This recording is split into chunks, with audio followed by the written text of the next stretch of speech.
First, I want to thank you, Chris, for coming on. Chris is the vice president, like I said at the top of the show, of the National Border Patrol Council. He's a great friend of mine. We've known each other for a long time, ever since I think maybe, Chris, since like 2013 or 12? I think it was 13 when all this stuff kicked off. You were the first one down here. And, Right. and before they started trying to hide everybody's access, you got in there and got it all. Right, I know. And they continue to try to hide everybody's access. And it's a completely new administration. Let's just start from the top, because I feel like everybody has been so overwhelmed this past week. We've seen the videos. Mayorkas has made multiple visits to the border. Border Patrol agents are standing up to him. They are standing up to their chief. And I'm going to have you explain what that means. I want you to listen to this leaked video over the weekend. It's something that, for one, I always hear when I come down to the border. Agents are frustrated. They want to fix things. They want to be able to do their job. But I've never, ever seen it this bad. Listen to this. I get it. You come to work, you're frustrated, you're upset because you didn't get the desired outcome that you want. Doesn't mean you give up, right?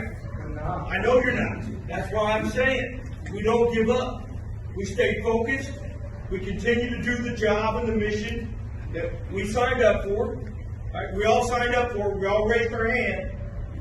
It's kind of hard to say that. To defend the Constitution, not the It's not hard to say it. It may be hard for you to say it, but I've been doing this for 31 years. It's not hard for me to say it. Every day I wake up and I'm committed to this organization, and I'm committed to each one of y'all. We say the same thing, but it seems like the policy's not. But then you keep releasing criminal Because aliens in the country. you're getting bogged down in the policies and the You can't even politics. say illegal alien. What's that? You can't even say that. That's why Chief Scott left. You just said it. You can't See, say they're it. going to happen to you? You just said it. The whole generation. Why are you guys getting caught up in semantics? Right? There's a mission out there to be. There's a mission out there to be had, guys. We can sit here and argue about it till we're blue in the face. Right? I've been doing this job as long as y'all. That's the problem. What's that? That's the problem, Chief. For evil to triumph is for good men to do nothing. That's I can't hear what's you. happening. For evil to triumph is for good men to do nothing. That's exactly what's happening here. Good men are doing nothing. You're allowing illegal aliens to be dropped off the community. That's you Chief. are doing something. No, sir, we're not. You are. No, You're sir. rescuing people every day. You're taking fentanyl off the streets every day. You're taking methamphetamine Yes, and under this criminal administration for aliens the off the last streets year, we every got the day. highest fentanyl death in the history of our country. In 1 year, in this country. You know, we've made more fentanyl seizures already this year than we made last year. How many have we not catch because we're focusing on these families? I don't know. And that's the problem. And we're working on it. Where's the results? We don't have results. That's Chief Raul Ortiz in Laredo, and that was with the visit with Mayorkas. Chris, what's going on here? I mean, I know, but what's going on, you think, on the inside right now? After, Well, go ahead. yeah, first off, though, it was a meeting there, and they had Border Patrol, Air and Marine, and Customs, those guys in the blue shirts. And, just from looking around, you can see those guys were like kind of in shock about, what the hell is going on here. I've never seen anybody go at a manager like that in 20 years. I can't say it's not, I can't say it's not well deserved. I mean, those guys are frustrated with what's going on there. And with Laredo, you have a lot of guys that are more senior in the patrol. They're not afraid to speak out.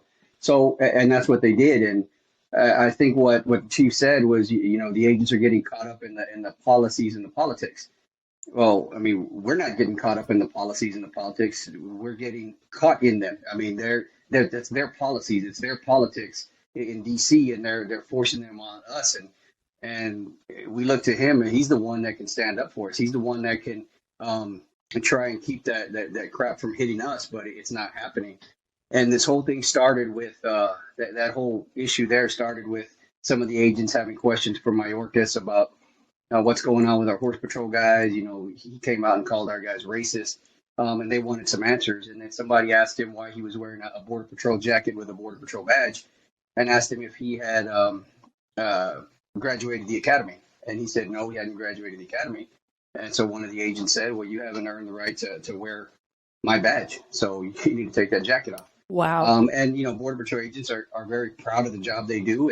And, it was something we worked very hard for to get that badge, and it means a lot to us. And, you shouldn't just be able to pick one up and slap it on, because that's just not how this works. That's right. That's right. And that kind of, I was going to ask you this. One of the men said, there were a lot of important moments in that video, and we're just showing a small clip of that. But one of the men said, which is an old saying, for evil to triumph is for good men to do nothing. And this is something that I think since I've been covering the border, even going back to 2003 and 4, has been a statement in one way or another that I've heard over and over again from law enforcement. You give so much of your life. You put your life on the line every day. I've seen the work that you all do. I've seen you personally. I know everyone out here who's listening.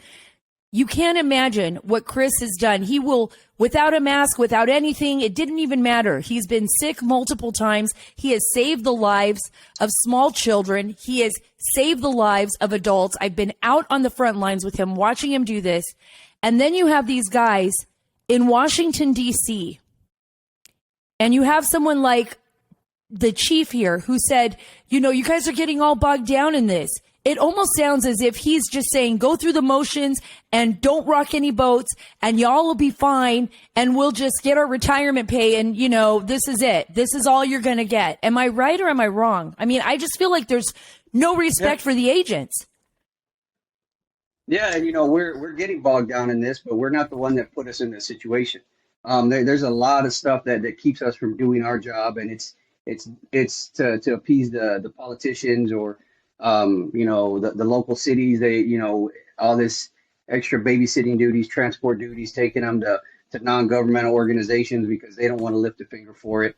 And I think I would have more respect for Secretary Mayorkas if he was just consistent. He comes into our buildings and he tells us one thing, how he's fighting for us, and we're doing a great job, and then he goes out in the media and calls us a bunch of racists and tells us that crossing the border shouldn't be illegal. Well, you know what? Whether you feel it should be or shouldn't be illegal, at the present time it is illegal. So unless you want to get that changed, we're stuck with what we have. So instead of him just complaining about what is, he needs to either change it or just sit back and enjoy the ride. Do you feel like you're being played? Oh, yeah, we felt that way for a long time. We're just not going to sit back and do nothing. No, you can tie our hands behind our backs, but we're still going to go out there and we're still going to work the best way we can. But you can bet that when you come in and try and tell us everything is sunshine and roses and you're fighting for us, we're going to call you on it. Let me ask you this. One of the big issues, and I was talking to a senior supervisor, actually in the Border Patrol, that chose to remain anonymous out of fear of retribution from the DHS. One of the things that they said is, look, we've got people, we've got SIAs, we've got special interest aliens coming across that border. We are not properly vetting them. We have people that are connected to terrorist organizations. And even if they're properly vetted, we know they were with others and those people were not apprehended. So we have no idea where they are in this country. We have criminals crossing that border and we're just letting them go. They won't let us do our job. We end up being the bad guys. Is it just this administration? Is this administration making it so that the DHS is kind of like a hapless, lifeless organization that isn't even allowing the agents or the officers to do their job, ICE officers included, to do the job to protect the American people? It seems that this agency, and it's a fairly young agency when you look at government agencies, it got so big so quick, and there's so many layers of bureaucratic nonsense piled on top of each other. So you can't get anything done, even if you wanted to. And everybody, whenever a good program comes out or a great idea comes out, everybody wants to put their stamp on it so they can be part of this great thing. And then it just waters it down, or it never gets implemented because it just gets too cumbersome. And that's what we're dealing with here. There's a lot of easier solutions to fix this, but nobody wants to take those steps. Talk about those, Chris. What would it take? Well, I mean, for some of the smaller problems, like the way we handle the transporting duties, which takes up so much of our time. We're sitting in the field with hundreds of people, two agents watching them, and it takes 3 or 4 hours just to get a bus out there to move them. And so when the agents are out there dealing with those people, they're not out there actively patrolling, and people are getting away. And we brought solutions, and granted, the solutions might be um, they might not be the refined solution, but you got to start that conversation in order to get that solution. And we don't do that. And a lot of it is, well, if the bus takes 4 hours to get there, then technically they're not in custody. So time in custody, the clock doesn't start ticking, so it looks better. Something happens to that person and they faint, they have a seizure, they have a baby. Well, technically they weren't in custody because the bus hadn't got there yet. Just nonsense like that. And we get bogged down with this crap, and a lot of the problems here can be solved, but it's legislative fixes, and I appreciate the senators and the Congress people that come out here, countless ones that come out here. Yeah, it's great to see them come out here, but if there's no will up in DC to fix this, if one side is so far to the other, if the sides are so far from coming together, we're never going to get it fixed. It's just they need to take the politics out of it. It shouldn't be a political issue. Security shouldn't be a political issue. I mean, having security at your house is not a political issue. Why should it be for the country? Exactly. It is ironic that Ukraine and the Ukrainian border is now, we've got to protect Ukraine from Russia. We've got to take care of Ukraine because it's so vital to the European continent, and because we don't want to see Russia there. Well, what about the United States? One of the issues, and I've talked to many people in the intelligence community, and it's very well known among people within the intelligence community. It's not an alarmist issue. I'm not making it up here, and it's not a novel, is the fact that Al-Qaeda and other organizations have looked at the border as an access into the United States, an area where they can avoid entry by aircraft. They don't have that's going to be almost impossible for them now, but where they can move with people, move a sleeper cell in, move someone in who is basically waiting to conduct an attack in the U.S. My thing is this. You have been warning lawmakers. I've seen you in person on the Rio Grande talking to them about this. I've seen Brandon Judd. I've seen other agents. I have seen, Artel Cueto in Arizona saying the same thing. None of these lawmakers, if something happens in America, is going to have an excuse if we are attacked because somebody got in through a porous border because they would not allow the Border Patrol agents to do their job. Right? I mean, we all know it. And they'll just turn the finger and point it at us and tell us we weren't doing our job. One of the most comical things I've ever heard is this root cause of immigration, and let's focus on 3 countries: Honduras, El Salvador, and Guatemala for the root causes of immigration. Meanwhile, we have over 100 countries that are regularly coming through our border, and you're focusing on 3 different countries to tell us the root cause. And the root cause is very simple. I mean, it's like 4th grade math, the least common denominator. What do all these things have in common? And it's lax immigration policy. The policies supersede the law here for some odd reason, and we're allowing people to take advantage of it. And the root cause of all these immigration issues that we're having is the White House. That's the root cause of what we're dealing with now. It's not Guatemala. It's not transgender studies in Honduras. It's not anything else. It's what's going on in the White House, the political environment, and let's get everybody in. And that's what we think everybody wants to hear. So that's what we're going to try and do. And meanwhile, we got people pouring across at alarming rates. I had the other day, we had a lady that had an 11, the baby was 11 days old, and she had crossed with this baby. So she had that child somewhere along the way. It's cold to our standards. It was like in the 40s. And she has this newborn that she's traveling with, crossing the river with. And then that's insane, But by constantly beckoning more and more people to come here, it puts these people at risk. And it's just inhumane. I mean, what we see down here, what they saw under the bridge in Del Rio with all those Haitians, that's just inhumane. And I don't see how this administration can come back and say, well, we're trying to make things more humane. No, you're not. You're convincing people to risk their lives, their livelihoods, their children's innocence, so that you think you're going to get some votes out of it. That's the inhumane part of it. Absolutely. These people should be ashamed of themselves. Well, yeah, and I've seen it for myself, and it's horrific. It keeps going through my mind is like, not only are they trying to keep the Border Patrol agents from talking, because we know this, Chris, the only reason that you're able to talk, and Chris is a Border Patrol agent, but he is with the union. He is representing the union now, and he's a senior official in the union that represents the Border Patrol agents. Chris can speak freely because he is protected by the union.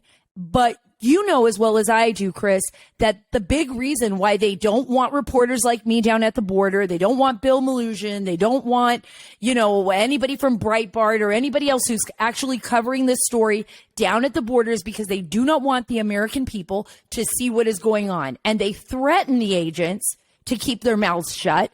They threaten the agents so that they don't leak any information out about possible SIAs crossing the border or terrorists. So they not only keep that shut, but they do everything in secret. Like they're flying people in the middle of the night, to like Tennessee and New York and, with ICE, dropping them off in these unmarked planes and all these children.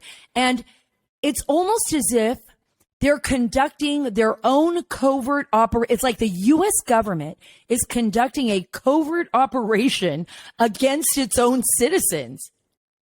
It's crazy, but I don't even have any other way of expressing it.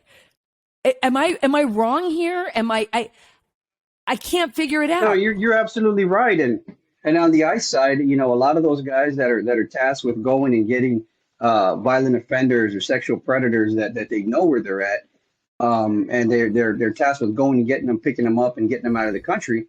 They're not allowed to do so because they're stuck inside doing babysitting duties. So, meanwhile, these hardcore criminals are out there preying on our families, and the people tasked with getting them out of here are babysitting. It's insane. I mean, it's just. Everything is backwards right here. And then our chief says, well, you're getting bogged down in the policies. Well, you're bogging us down in the policies. And Mayorkas is bogging us down in the policies. So, yeah, we are getting bogged down, but it's not by our own doing. Right. It's not by your own doing. Explain what it's like, because I know so many people that are listening right now. It's always stunning to me, maybe because I've been down to the border so much, and you and I have seen so much down there. And in reality, as my source said, there are some things that we see that we wish we never would have seen. I remember being down there where the woman was profusely bleeding, and it was so horrific. Her 2-year-old daughter was standing right there. It was her mom's on the ground in the middle of this dirt road near the Rio Grande where there's nobody else around. We were so lucky that we found her, and just blood was coming out of her nose. She was dehydrated. She was sick. A lot of these people come into the United States too, that are migrants, just so everybody knows. They don't just release and go get a job and they're happy with their families. Some of them are actually in indentured servitude. They are slaves to the cartels that brought them in here. Explain what it's been like for you and for the agents out on the border in the Rio Grande Valley, what a really rough day out there looks like, especially as summer, approaches in spring. I mean, we know it's going to get really hot this summer, and if it doesn't slow down, you're going to see a lot of deaths. Yeah, and we saw a lot this past year. I know in one particular stretch of a week or so, we had one of our guys. He had an unresponsive child a toddler, 3 years old that passed away. Another one was 2 years old that passed away, and then a couple of days later, he had a medical call, and it was an older man that passed away. We had a lady that had a heat stroke and died in front of her children. A couple of years back, we had found 3 toddlers in the brush, along with one lady that had passed. We had a 9-year-old have a heat stroke and die in front of us.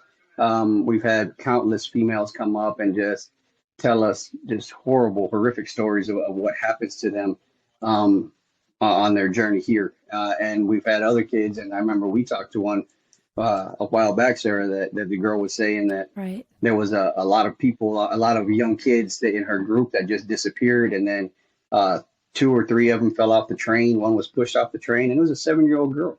And it was just a group of children, a group of young girls. And if somebody wants them, who's going to stop these predators from taking them? And that's the humanity that this administration is talking about by letting those folks in. Yeah, you're letting them in, but what are you subjecting them to in the process? But if you say nobody's getting in, then nobody's coming, and they never have to face that horrific journey in the first place. And it's not just them, Chris. It's the American people too. I mean, it's like it's really terrible. I mean, for all of the horror stories that we're hearing about the people crossing the border, there's 12 and 13-year-olds in our schools right now that are dying of exposure to fentanyl. Maybe they think they're taking an Adderall or a Percocet, or even an adult, who borrows a pill from a friend because they didn't get their prescription or whatever. I mean, anybody, and all of you out there listening to me know this.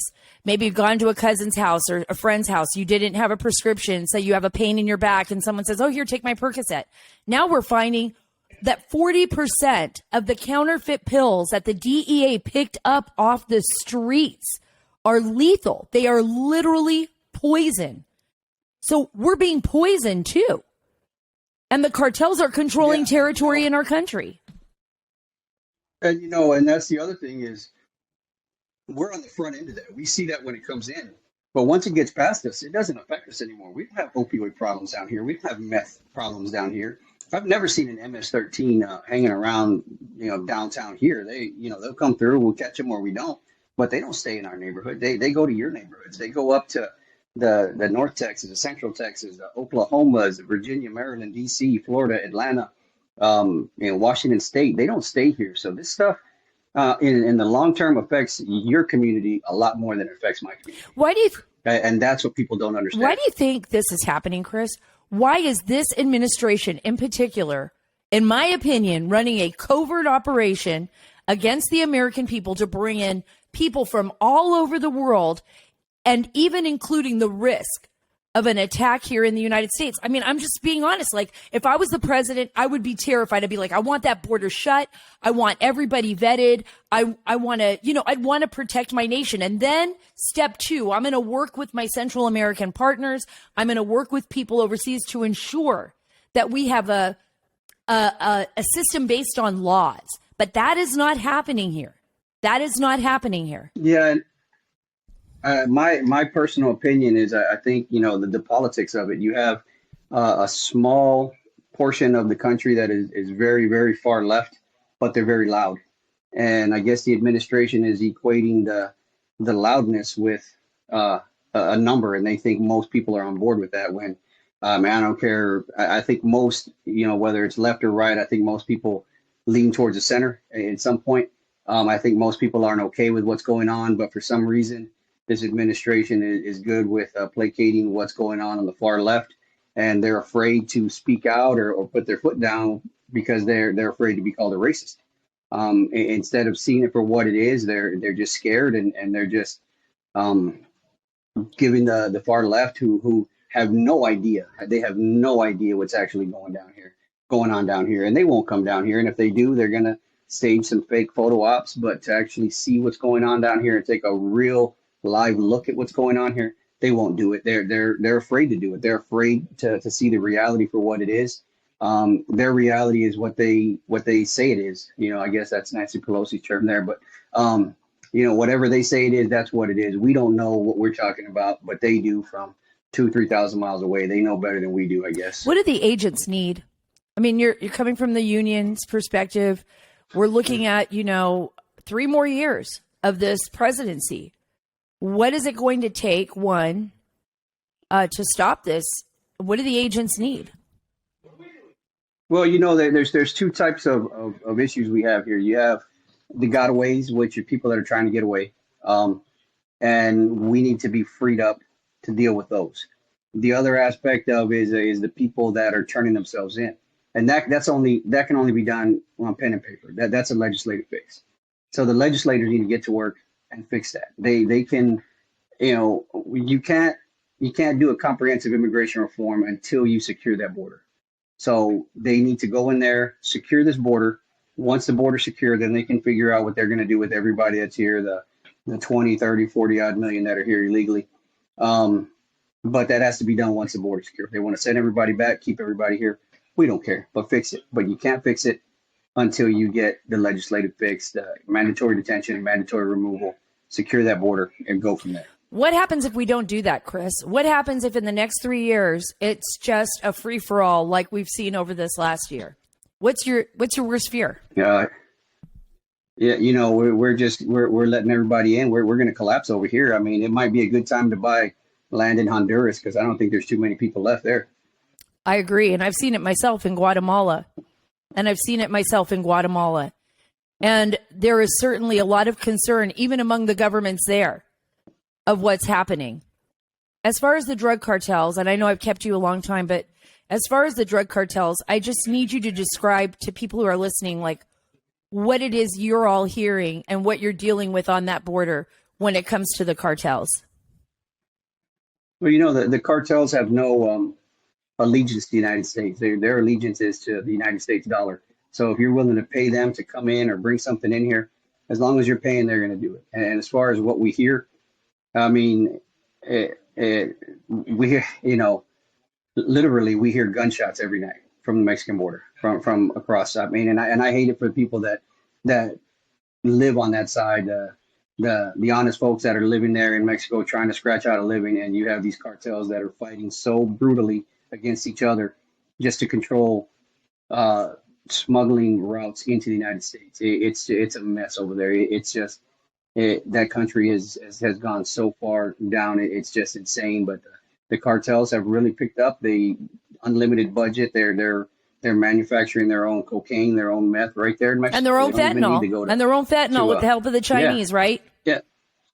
Yeah, and they don't even need to go to Colombia anymore to get shipments. I mean, everything's done there, and they're brutal. They are a brutal bunch of people out there.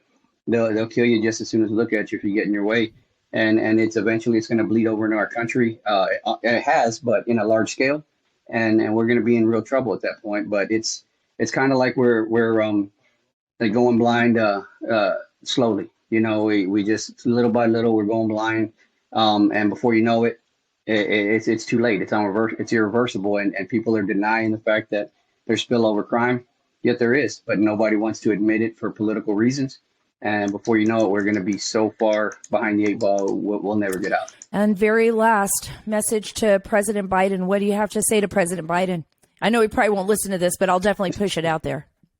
Yeah, it's time to wake up. You know, it's time to wake up and do what you said you're going to do. You're going to be more moderate, or, you know, I don't even think he realizes what that means anymore. But come on down here. Come on down here and look. Come on down here and take an honest look. I believe if the guy gave it an honest look and did what was right in his heart, as opposed to listening to others, I believe he could fix this. I don't think he will, but I think he could. And I think it's time to look at the humanity of this, see what these people are really going through. You can't fix something unless you look at and see what the problem is. And he needs to come down here and look. From your mouth to God's ears, but honestly, I think they all know what's going on down there and they just don't care, and they're going to continue to do it. I just hope I'm wrong. Thank you so much, Chris, for being a part of the show. I mean, we got to educate everyone out there. We got to let people know what's going on at the border. This is our country. It's our nation. We won't be able to protect not even our neighbors if we can't protect ourselves. So thank you so much for being a part of it. And anything that our audience can do to help support the Border Patrol, you guys get out there, support your men in blue, your men and women in green, everybody out there who is doing the hard job that is fighting the good fight and protecting our nation. And that's you, Chris. Thank you so much.